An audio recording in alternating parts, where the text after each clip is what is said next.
হে বিয়ান, আসসালামু আলাইকুম। আজকে আমার নখটি আম্মু দেখে ফেলছে। অনেকদিন ধরে বলতেছে নখ কাট, নখ কাট, অনেক বাবার সামনে বলতেছে অনেক নখ কাট, নেক কারণ এনে দিয়েছে।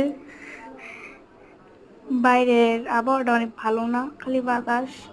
এখন নখ কাটতেছি, বুড়া মায়া লাগতেছে, নখ কাটতেছি।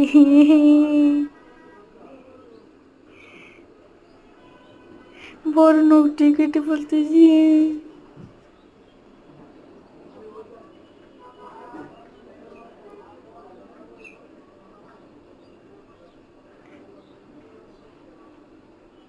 আমার নখটি দেখে অনেকে পছন্দ করেছে, আমার বোন জন সবাই পছন্দ করেছিল নখটি। আমার আম্মু এই নখটা কাটবো না,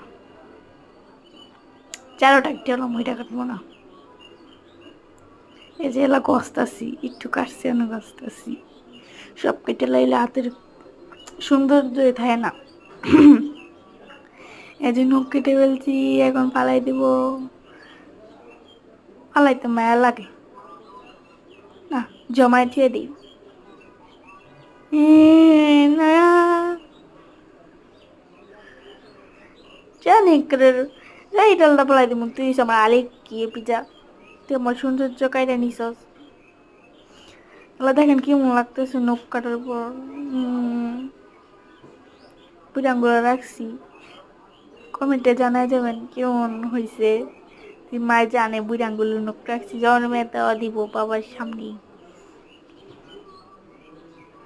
কমেন্টে জানাই যান, আগে সুন্দর ছিল না, এখন সুন্দর।